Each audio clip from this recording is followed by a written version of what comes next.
This next session, as you can see from the slide in front of you, is really pretty packed. So we want to get through that. I have the pleasure of introducing this next set of illustrious speakers, and you're going to see a lot of information regarding evidence-based models that are aimed at improving perinatal and infant care. So I'm going to introduce the presenter in the order that they're going to present, and we'll get started as soon as I complete the introductions. Again, please refer to your program for the full agendas. First, we're going to hear from Sean Sumilis. Sean is a maternal health advocate with a passion for improving birth outcomes. She is driven by her own personal experience of her son's full-term stillbirth in 2010. Sean has been the Arizona ambassador for Count the Kicks since 2013 and is involved with advocating for federal stillbirth legislation on behalf of Healthy Birthday Incorporated. She is also a member of the Arizona State University Maternal and Child Health Translational Research Team. Her latest project is interning with the Arizona Department of Health Services to help write the Fetal Infant Mortality Action Plan for the state of Arizona. Sean's presentation is titled Count the Kicks, an evidence-based stillbirth prevention campaign. Next, we're going to hear from Erica Glaze. Erica is a health educator and consultant with over 10 years of experience in public health. She has worked in various capacities, creating partnerships with individual educational institutions, government agencies, and nonprofit organizations. Whether facilitating a work group or consulting a project, Erica has found her niche in the ability to deliver meaningful content and help organizations move from talk to action. She believes childbirth is a sacred experience and is committed to helping parents have a healthy and safe birth. Erica is a certified childbirth educator, and her presentation, Human Milk, Formula, or Both, a discussion about infant feeding options and parental autonomy. Next, we're going to have a presentation by Mahak Kera and Catherine McGinnis with Centering Healthcare Institute. Mahak is the National Director of Policy and is responsible for developing and implementing CHI's policy strategy at the state and federal levels.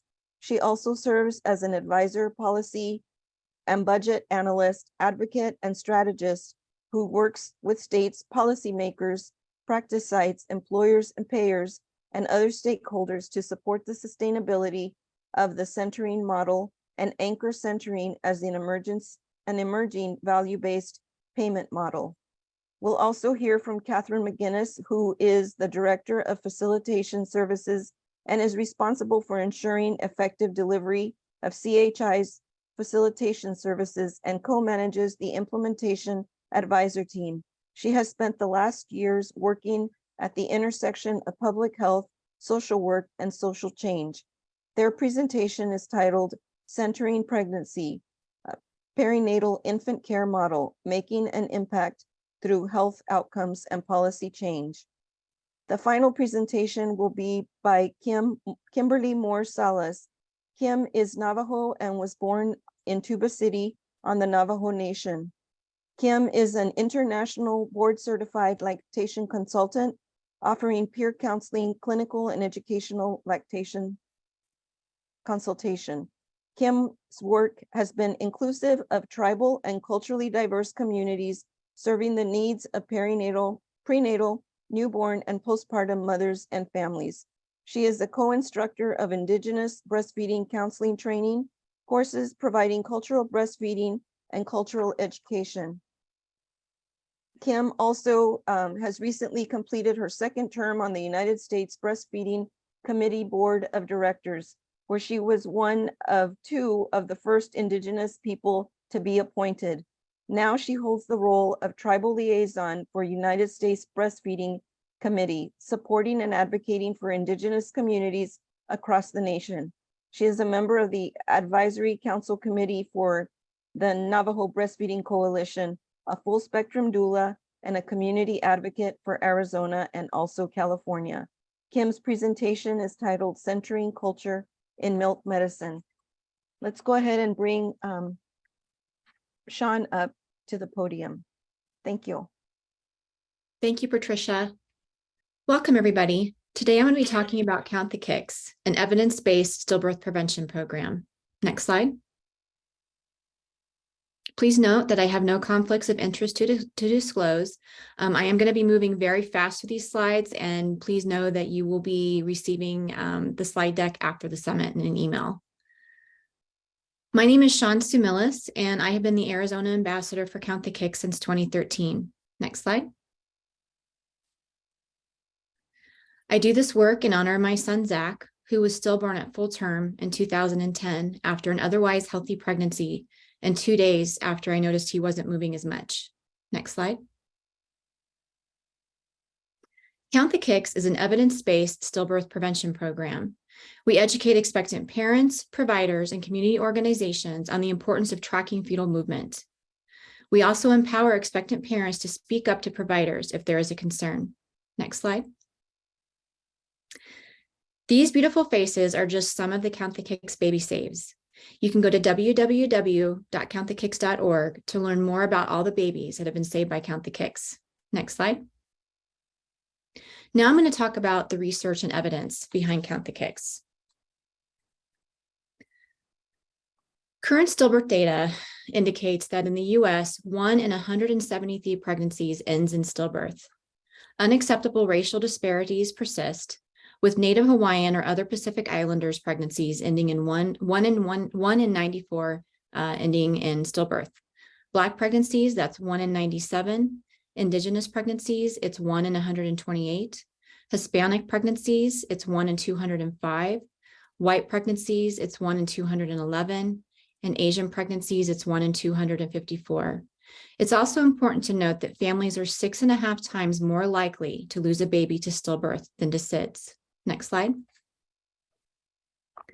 Count the Kicks was modeled after a study in Norway that educated expectant parents on getting to know their baby's normal movement and to speak up if they noticed a change. This resulted in a 30% reduction in Norway's stillbirth rate. Dr. Ruth Fretz, original researcher, now sits on our medical advisory board. Next slide. This past spring, more evidence on Count the Kicks was published in AJOG and BJOG, showing that expectant parents who utilize Count the Kicks have better birth outcomes.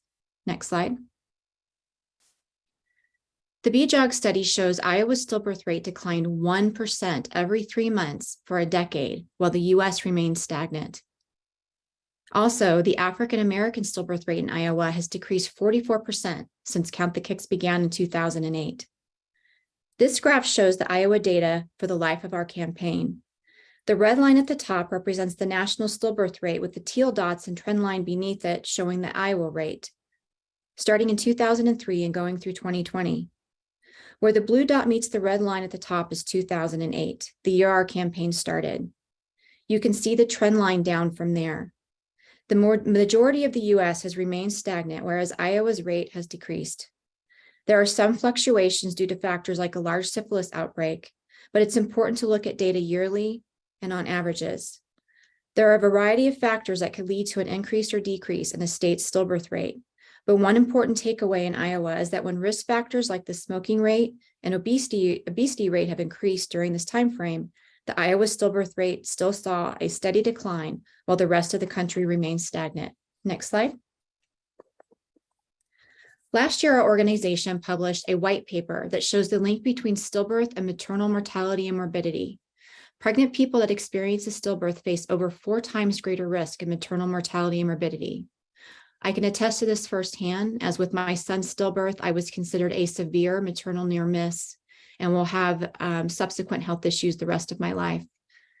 This report also includes firsthand accounts from women who share how speaking up about a change in their baby's movement not only helped their baby have a safe arrival, but also identified and addressed pregnancy complications that put their own life at risk. Next slide. Additional studies have indicated there is no adverse effects to counting kicks. This includes no increase in hospital utilization, and that usually fetal movement count is reassuring to pregnant women and prevents unnecessary visits. Further, another study of the Count the Kicks app indicated there was no increase in anxiety among pregnant people. And in fact, 84% of app users stated that regular tracking was associated with feelings of bonding, and 77% of app users reported feeling less anxious. Next slide. Further studies have indicated additional benefits to maternal fetal movement monitoring, including reduction of preterm birth rate and fetal growth restrictions identified earlier, concluding that due to the low cost and potential benefit, it is recommended decreased fetal movement can indicate a need for more evaluation and has the potential to save lives. Next slide. Now I'm going to talk a little bit more about our program. Next slide. This is our evidence-based education. We've sent out more than 3 million pieces of educational materials to providers across the US, and they get them into the hands of expectant parents. At the end of the day, we are here to spark the kit counting conversation between patient and provider. Next slide. These are states in the US that have partnered with Count the Kicks, either through a state health department, perinatal collaborative, or managed care organization. Next slide. In Arizona, thanks to a partnership with ADHS, all Count the Kicks materials are free. Next slide. This includes brochures, posters, and app download reminder cards available in English, Spanish, Navajo, and Swahili for order on our website at countthekicks.org. Next slide. There are also at-a-glance educational materials at a second grade level. Next slide. Now I'm going to talk about our free app. It's available on Apple and Android, including the Apple Watch. It's available in 16 languages. Users can set a daily reminder to count kicks. They can review their kit counting history. They can also share data with their provider or other family members. And the app also has the ability to track twins. It's free and easy to use. Next slide. Research shows expectant parents should also be paying attention to the strength of their baby's movements while counting and tracking their kicks. The app now has the ability to rate movements from fluttery to fierce. Next slide. We know that healthy living, access to services and needed care can improve birth outcomes. Within the app, a user is able to place their zip code in the Find Help resources and locate services ranging from health and dental care to transportation and food banks. Next slide. Additional resources that can be found at countthekicks.org are downloadable kit counting charts, childbirth education lesson plans, stillbirth prevention research, Count the Kicks FAQ in 14 languages, 110 plus baby safe stories, educational videos and testimonials, a provider academy, and a parent academy. Next slide.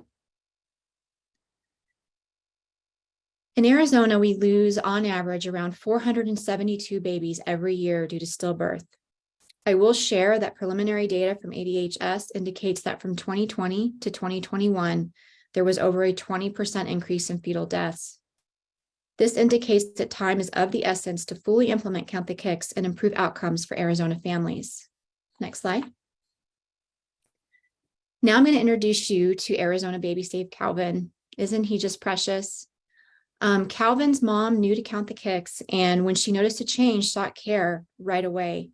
Calvin had suffered a fetal maternal hemorrhage and was considered a miracle by his doctor. Next slide.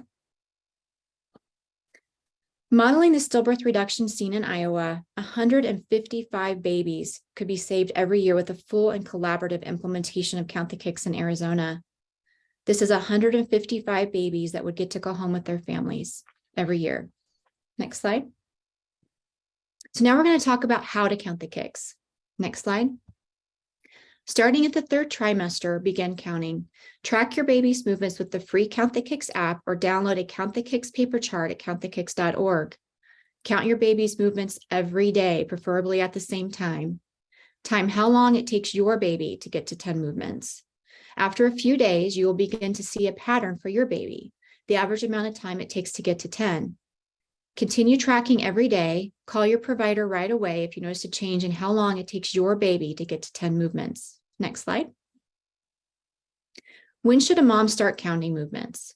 ACOG recommends beginning counting at 28 weeks or 26 weeks if considered high risk or pregnant with multiples. This is when research indicates baby has established a consistent pattern that mom can feel and track. What counts as a movement? Rolls, kicks, jabs, swishes, pushes, anything except for hiccups because they are involuntary. Next slide. So babies are a lot like us. When we're not feeling well, we change our activity level. We don't really want to do anything. We want to lay on the couch. A baby's movements may become weaker during a time of distress, and they naturally are going to preserve blood flow to vital organs to conserve energy and self-protect. Next slide. So why does movement matter? Movement is one very important way a baby communicates before birth. A change in a baby's movement can be an early sign and sometimes the only warning that a baby may give when in distress. Next slide. Providers have the power to save lives. 87% of Count the Kicks app users say they would contact their provider about a change in their baby's movement if their healthcare provider encouraged them to speak up about a change in movement. Next slide. So now we're going to talk about some common misconceptions. First, my baby is always active, so I don't need to count kicks. Every pregnant person should be counting kicks so they get to understand and know what their baby's pattern is. So if they notice a change, they can go in and be seen. Next, only those experiencing a high-risk pregnancy should pay attention to their baby's movements. Counting kicks should be happening in every single pregnancy. Also, my baby should get 10 kicks in 2 hours. This is outdated medical guidance. And last, I can use a Doppler device to monitor my baby's well-being. This is not medical guidance, and sometimes a heart rate is the last indication that a baby is in distress. Next slide. Further misconceptions. If baby isn't moving, I should drink something cold or eat something sugary to get baby moving. This is no longer medical guidance. Babies kick less near the end of pregnancy. 2 days before my son's stillbirth, I noticed he wasn't moving as much, and I called my provider. I was told that he was just settling down for birth. This is a myth. Babies do not slow down. They do not stop moving as birth nears and through labor. And then last, triage doesn't need any Count the Kicks education.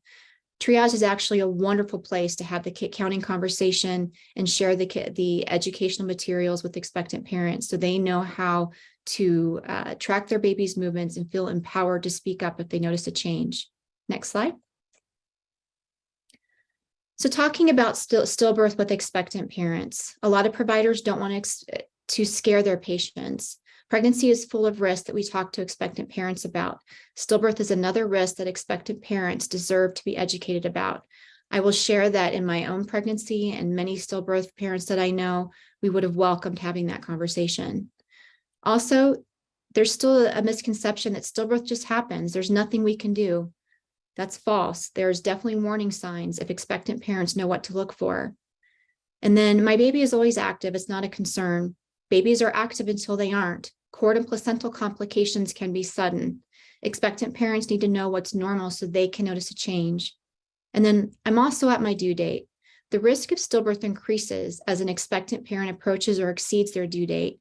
And this is why it's so very important to continue having that kick counting conversation with your patient. Next slide. So these are just some more of our baby saves, and you could go to www.countthekicks.org to learn more about our organization and some of these baby saves. We want to help save babies with you. Next slide. You can follow us on social media at Count the Kicks and Healthy Birthday Inc. And also we encourage you to sign up for our newsletter. Next slide. I want to thank everybody for their time today. Here is my contact information. I encourage you to please reach out to me. I welcome any questions or conversations you may have as we work together to improve birth outcomes for Arizona families. Thank you. Thank you, Sean. Really appreciate you sharing your story and sharing where your passion comes from. So now we're going to move on to Erica Glaze for her presentation. Thank you, Patricia. Hello, everyone. So today I'll be talking about human milk, formula, or both, as Patricia shared earlier. To start off, I have no financial disclosures or conflicts of interest. This is just a slide so you can get to know me a little bit on a personal level and professional level. So as Patricia shared earlier, I am a health and childbirth educator in our community. I also work as an IBCLC at the Arizona Breastfeeding Center in Tempe. And then also in the community, I am on the leadership team for Arizona Birth Workers of Color and a member of the MMRC committee. I also share this picture because my son is there, and he's really the reason why I felt called into this work with birth and breastfeeding. So for this presentation, hopefully by the end, you'll be able to recall the World Health Organization and AAP recommendation for breastfeeding. You're probably already familiar with that, so it may just be a reminder. We're going to discuss some infant feeding options. We're going to end by talking about 3 ways that we as care providers can support our families, and then talk a little bit about the peer support that we have in community and that we can refer families to as well. So let's start talking about who said what. Let's talk about what the recommendation is currently when we look at breastfeeding. So we know the current recommendation is to initiate breastfeeding within that first hour of birth, and to exclusively breastfeed for the first 6 months of life. And then around 6 months, we're beginning those complementary foods and continuing breastfeeding for up to 2 years of age and beyond. So when we look at the feeding options for our parents, we see that first, that option might be just parent's milk. So either mom or birthing person is pumping, expressing that milk, putting baby to the breast and providing it. We also see donor milk. So maybe we're doing an informal sharing of that, or if we have someone in our family and we're able to share milk that way. And then we see human milk substitutes as well as our infant feeding option. So let's look at all of these a little bit more closely. So the first one is human milk. So we see with human milk, we have our parents that are breast and chest feeding. We may also have parents who are exclusively pumping and expressing. And I always like to pause here just to remind us that exclusively pumping is a thing. It happens, it's sustainable. We often see sometimes at the breastfeeding center or just in our events with Arizona Birth Workers of Color, we have families that sometimes feel left out or forgotten who are exclusively pumping. And so we just like to put that reminder out there that it is absolutely sustainable and that there is support for families who are exclusively pumping. And then again, milk sharing, either informally through the community or formally through a milk bank. We know that in a lot of cultures, milk sharing is the norm. It's what they do. If the parent isn't able to provide milk to their child, there may be a cousin or an aunt who is also lactating that can support that child that way. When we have an infant in a family that is not breastfeeding, chest feeding, then we know the alternative to that is a human milk substitute. So that would be our infant formula, either powdered or ready to feed. And so given what we have seen over the last few years with formula and the safety, this is one of the areas where we really advocate for and really encourage organizations and all of us really to get involved and to see like, how can we make human milk substitutes safer for the infants in our country? What do we need to do to increase access? Because we know access was an issue for some of our families too, who were trying to find formula on the shelves. And so this is an area where we all can get involved in and see how can we work to make this a lot safer for our families and accessible. So we know what the options are. We know that we have human milk, either provided by the parent or through a donor. And we also have human milk substitutes. But when we really look at what infant feeding looks like, what we see in our community, this is what it looks like, right? We have this little guy here looking like, okay, there's so many options. And that is really what we see. We might see the parents exclusively providing their milk. We might see a combination of parents' milk and donor milk. We might see a combination of parent milk formula or the parent milk donor milk in formula. So one of the things that I think is really important for us as providers is to remember that this is the parent's choice and their decisions when it comes to infant feeding. But also for a lot of parents, we see that initially they may make a decision like, I only want to provide my milk to my child. And that's the decision that they maybe make before birth or right after birth. But then we know life happens, challenges happens. And so for some parents, the journey often requires another decision, that another decision be made. So it might be starting off with parent's milk, and then down the road, because of whatever has happened, now we are offering parent's milk, donor milk, and formula. Or now we're no longer feeding at the breast, and maybe we're pumping more. And so it's important to just remember that things can happen, and the journey may require something differently too. So it's important that we think about how we're supporting families, the language that we're using, and what we're saying and communicating to them about the options as well. So let's look at just some different ways that we can support families in our community. The first one is making sure that we're committed to providing culturally responsive care.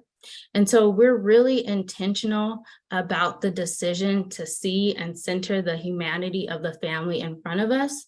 We realize that everything that is happening in their lives are shaping the infant feeding decisions that they are making.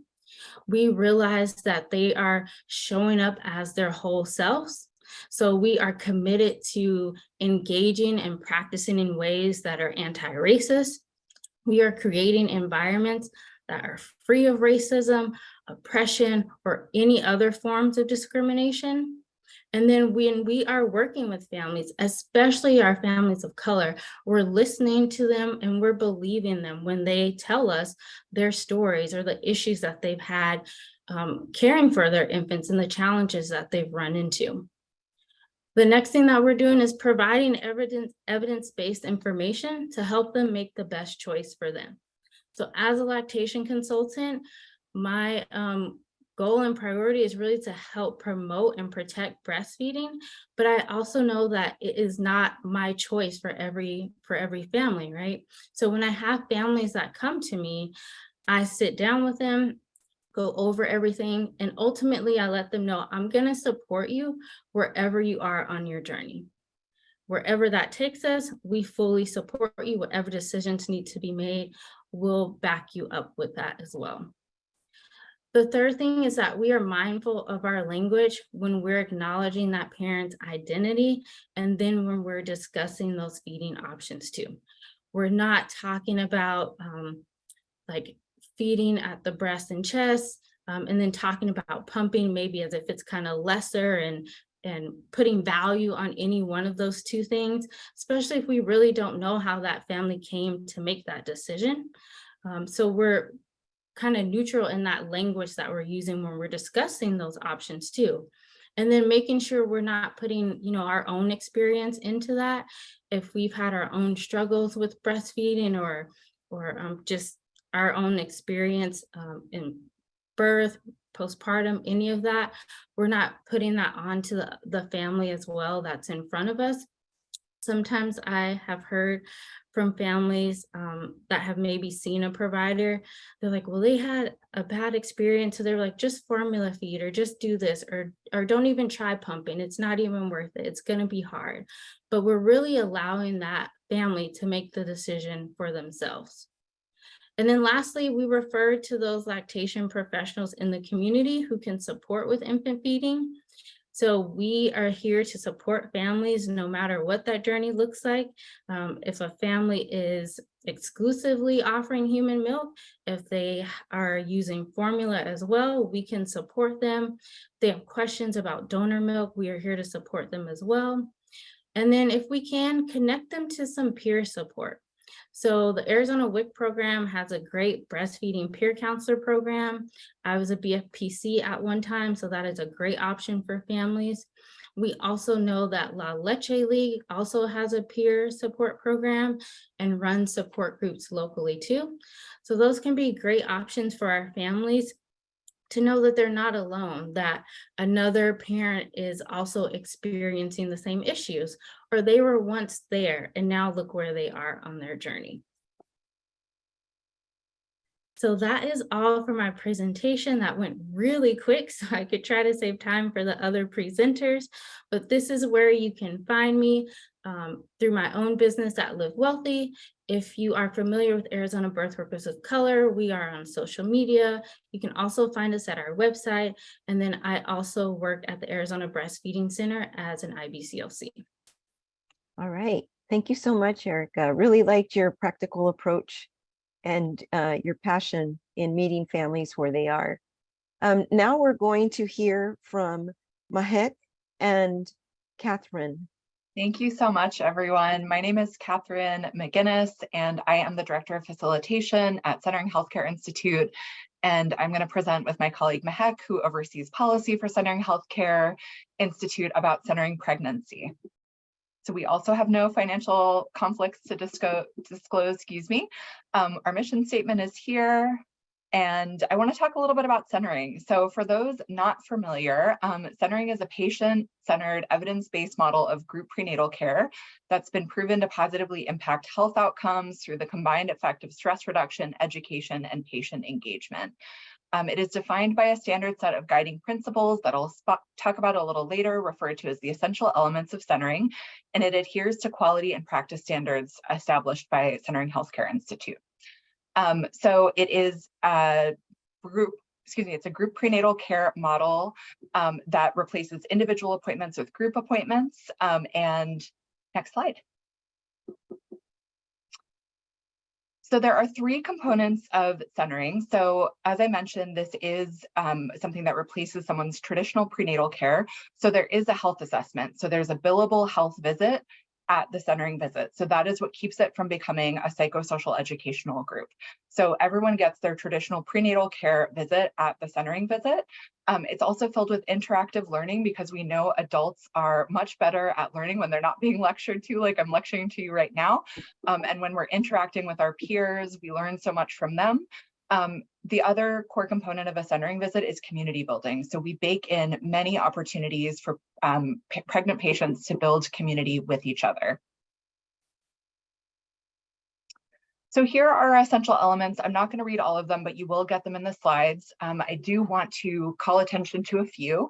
So in a centering group, the health assessment happens in the group space. So people's belly checks are happening in the same room where that group visit is happening. There are many ways to create private spaces through the use of screens or plants or music, but this helps normalize the care that people are receiving, and it helps make those health assessments efficient so that the most amount of time can be spent in what we call the circle up time, where people are doing the learning.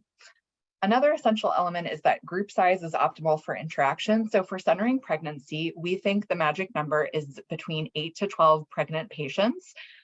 And 2 facilitators. And then if the site allows support people, they are welcome as well. Those support people have to remain consistent throughout, but they could be partners of the pregnant person, they could be parents, they could be the best friend. I was someone's support person for a centering group one time. It was wonderful. Another essential element is that groups are conducted in a circle. We know that when people are sitting in a circle, it helps eliminate feelings of hierarchy. It helps change the balance of power. Everyone can see each other, and it creates a little container space for people to be able to talk and build relationship and build trust. And then the last essential element I want to draw attention to is that patients engage in self-assessment activities. So this means as much as if people can take their own vitals and record them, they should. So if patients can, with supervision, take their own blood pressure, if they can do their own heart rate, if they can do pulse ox, whatever makes sense, we ask that clinics allow patients to do that because we really think it increases capacity in the community. And so this slide just shows a photo of what a centering group can look like. So this is from a centering parenting group, which is our well-child model. So you can see that people are sitting in a circle, looking at each other, interacting, and it creates a nice little environment. So I want to talk a little bit about how a centering visit is structured. So regardless of the patient population or clinical condition, centering sessions do have a standard structure. So they're usually scheduled for 90 minutes to 2 hours. They start on time and they end on time, which really helps with scheduling. At the center of all this activity is the facilitation team, which includes a provider facilitator. So whoever is the billable provider for this visit. So that can be an OBGYN, that can be a midwife, that can be a nurse practitioner, whatever makes the most sense for a clinic, whatever model they're doing. And then the other co-facilitator can be anyone else in the clinic. So that could be a medical assistant, someone who works at the front desk, a referral coordinator, a community health worker, a lactation consultant. Really, that is someone who is perhaps not a billable provider always, but can co-facilitate the group. And so this approach enables the care team to manage the group effectively and supports a team-based approach to care. So for the first 30 to 40 minutes, patients arrive at the clinic and go directly to the centering space. There's no time spent checking in or in the waiting room. And then once in the centering space, they take and record their vital signs or their babies if it is centering parenting. This helps patients take ownership over their health. And this time also means they have some time to socialize with each other and get a snack. And at the same time, the provider will bring each patient back and for a brief one-on-one assessment. And after the health assessments are complete, the remainder of the session, so normally about an hour and 15 minutes to an hour and 30 minutes, is dedicated to the group circle up, which is the facilitative interactive discussion. And the group goes through planned activities. However, whatever is important to the group will get discussed that. So we often say, trust the wisdom of the group. A facilitator might have a really beautiful session plan, but if the group needs to talk about something else, then they talk about that.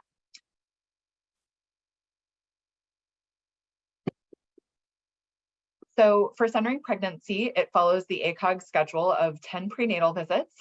Most clinics start centering at between 12 and 16 weeks of pregnancy, and people are put in a cohort based on their due date. So generally clinics start one group a month. And really, if people can do that reunion visit, it is so sweet to see people with their babies.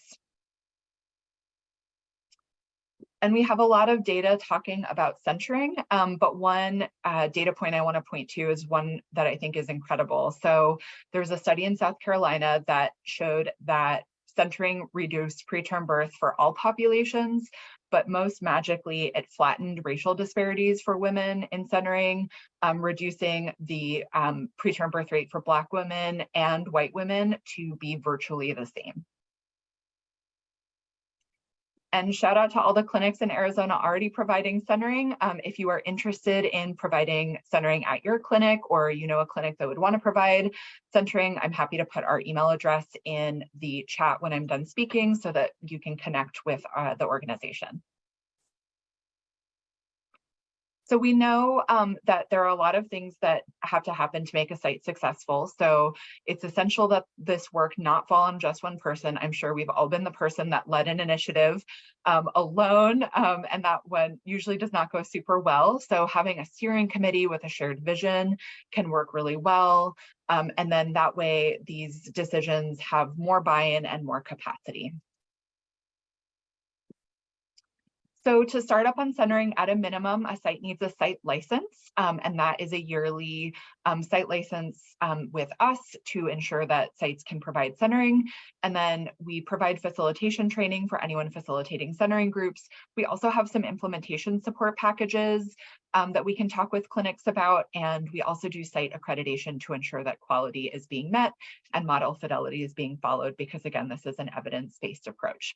So if anyone is interested, again, I will put our information in the chat if you would like to email us about starting centering, and I will turn it to Mehek to talk about the policy piece. Thank you, Catherine. Hi, everyone. As Catherine shared, all providers are reimbursed for the patient encounter that occurs as part of a centering session, but not all are reimbursed for relatable costs and time associated with providing group prenatal care. So that's why Centering Healthcare Institute is really focused on state and federal policy to further payment and coverage policies for group prenatal care visits.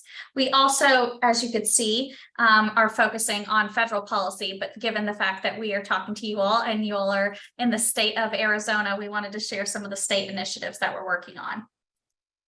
Centering Healthcare Institute also tracks these and other efforts to establish payment for group prenatal care through value-based payment systems such as alternative payment models, enhanced reimbursement, and other funding mechanisms, including grants and one-time funding streams and funding mechanisms to ensure that we're incentivizing providers for providing centering pregnancy to their patients. We know this will create a meaningful, impactful outcomes, not only to our patients, but also to our providers as well. And one way that Arizona could step up is you could join the growing number of elected leaders in state programs in recognizing centering pregnancy results in healthier pregnancies, improved birth outcomes. It closes the disparity gap and also provides better overall experience for birthing people and women across the country. I wanted to share a couple models with you, one being in Ohio. So Ohio joined the effort of enhanced payment model in January 2022, and they established a new code, billing code, which would allow for additional $45 per patient per centering session. And if a participant attends all 10 of the sessions, the site could receive up to $450 more per participant compared to traditional prenatal care. So again, it shows that it's really valuing what the providers are doing and offering this care. Additionally, I wanted to share another example of Maryland joining our recent efforts. So beginning January 1st of 2023, there was a code established that provided additional $50 per participant per visit per session, and it was up to 10 group prenatal care sessions.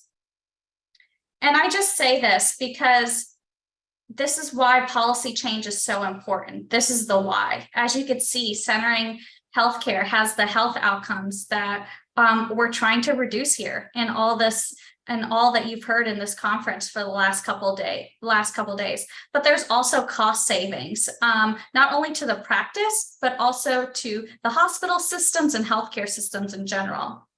For every $1 that was invested in enhanced reimbursement payment, centering eliminated $6 in NICU expenditures and netted a $4.52 ROI to the payer. And this was based off of the South Carolina study that Catherine mentioned earlier about flattening disparities. And so we really want you all to join us in this movement, and we hope that you all do. So I will stop right there because I know we're running close out of time. Thank you, Mahek and Catherine, for that presentation.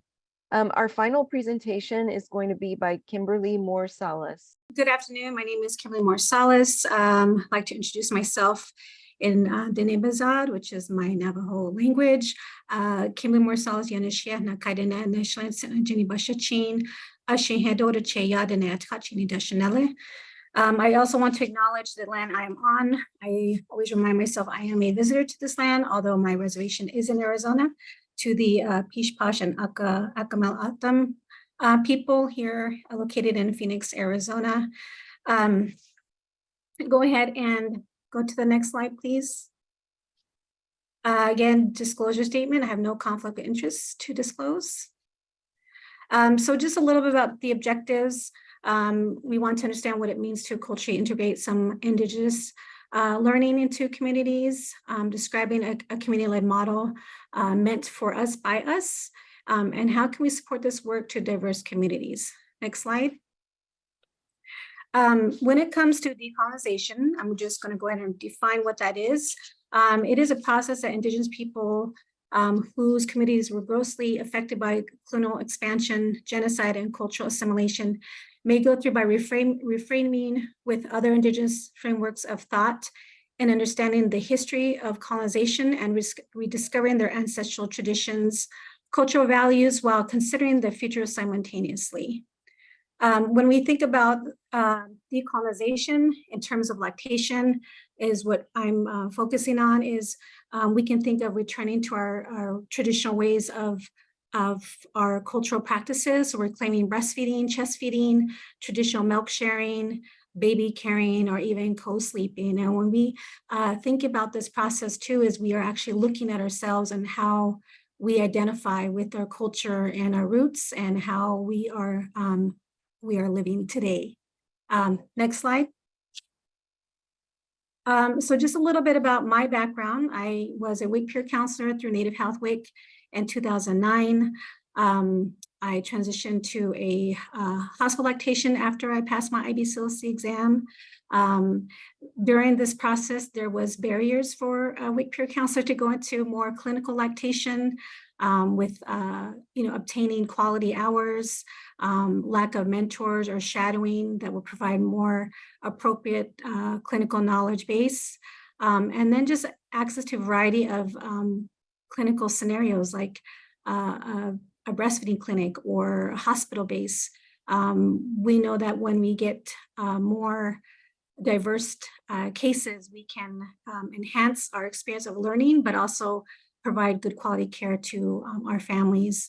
And most of the time with peer counselors or just peer counselors in general, we don't have access to that because we're not a nurse or a doctor or a midwife. And then just that hospital lactation became my field for almost 9 years, almost 10 years. I had a mentor. She was a white Irish woman, as she described herself, Sue Murphy. If many of you know her, she has been, and she is now with the Ancestors. She was a lactation consultant, dietitian by trade. She mentored me, and one of the things she always said to me was, you need to do this work so that you can represent your people. And I did not know what that meant until later in my journey as a lactation consultant.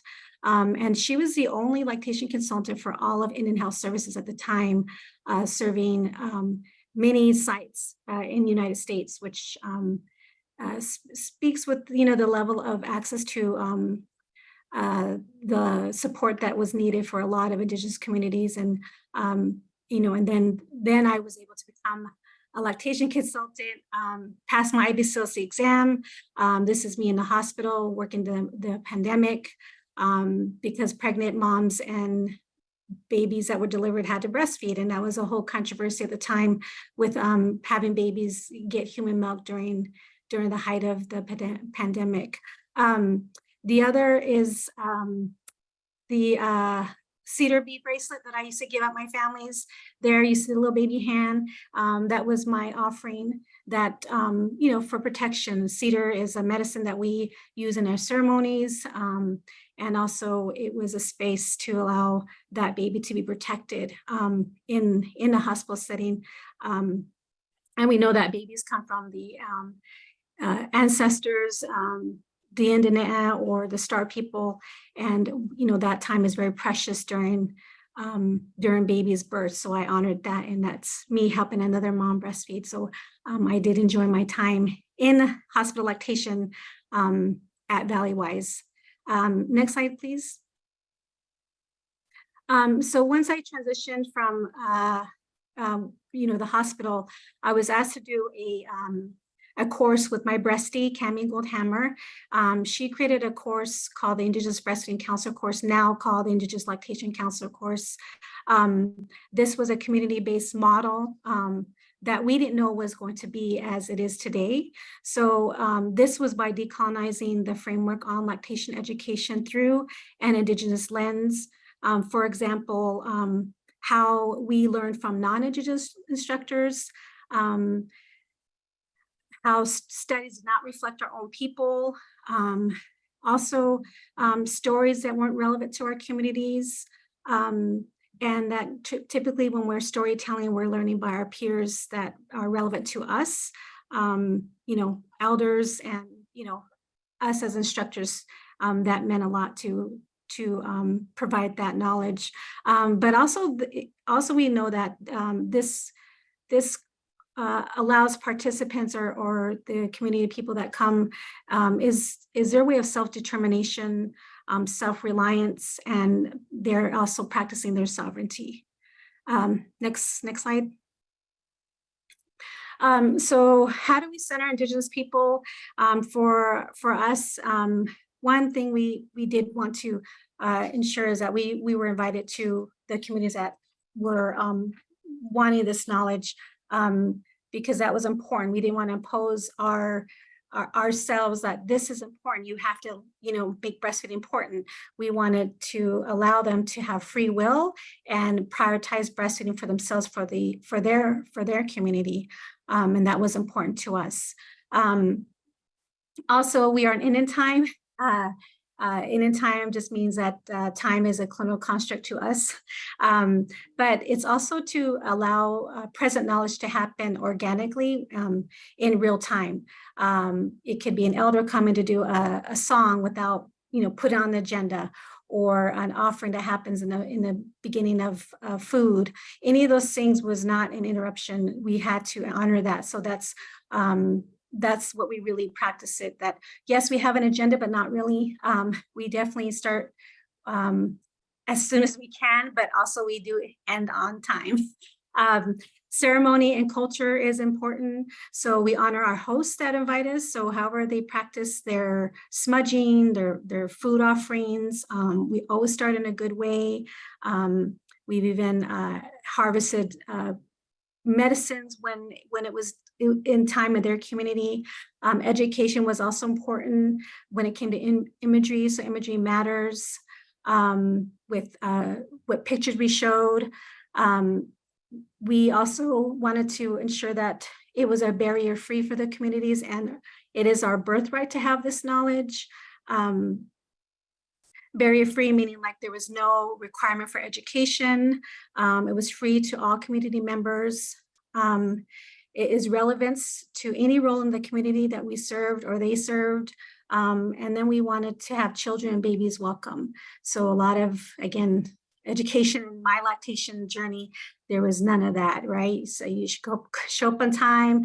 Studies didn't reflect me as a Native woman, and there was no children. And children are an important part of our culture, our practice, and it is a teachable moment for those kids. Just like if they see a mom breastfeeding, that's going to be important for them to see. A lot of people that we see in our communities may have never seen breastfeeding. So when these children know that and see it, they're going to model it and know that is a cultural practice.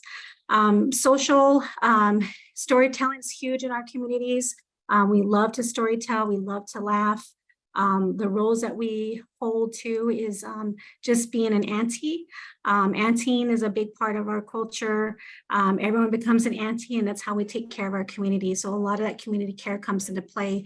If I am teaching and there's babies, kind of making a lot of noise, Cameron will go and play with those babies, so the moms can learn. That's just an example. So that part of just how we center our Indigenous people is important, and how we learn and how we take care of each other, and that the education that we see is going to be relevant to us and how we are seen in our communities. Next slide, please. So the other is a conversation we have in our communities is that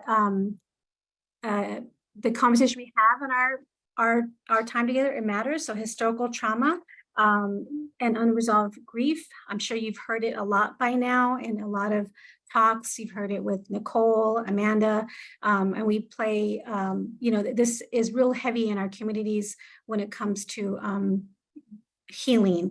And so we talk about this usually 1 to 2 days heavily and unpack that.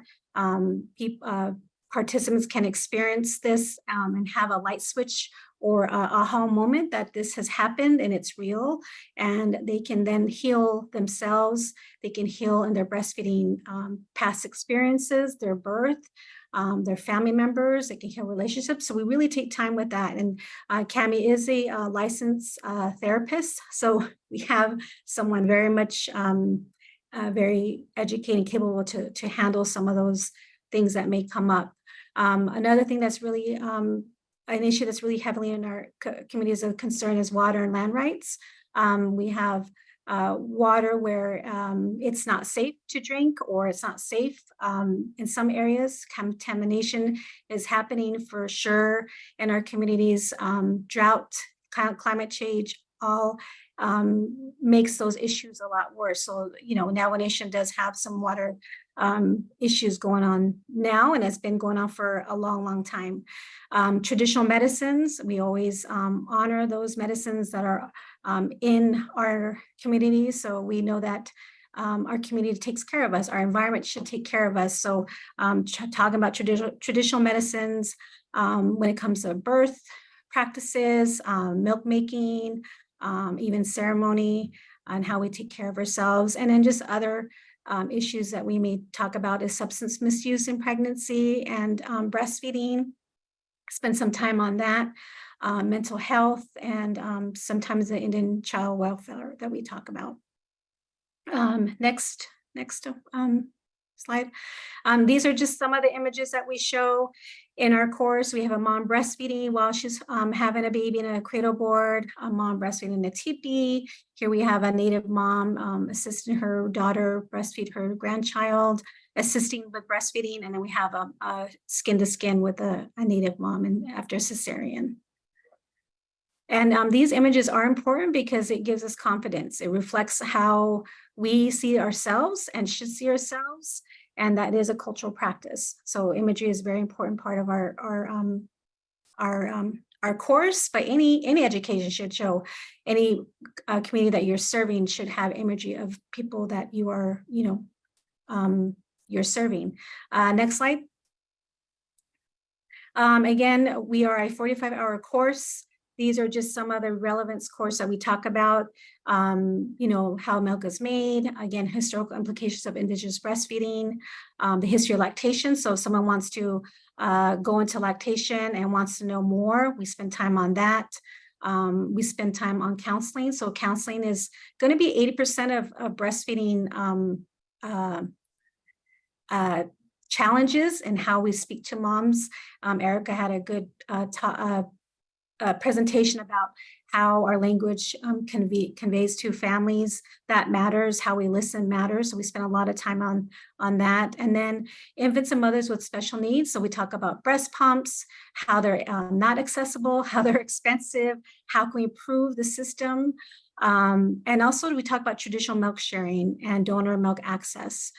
So that really speaks to our communities of Indigenous peoples, of some of these things that are not in our community, but also how can we improve that system.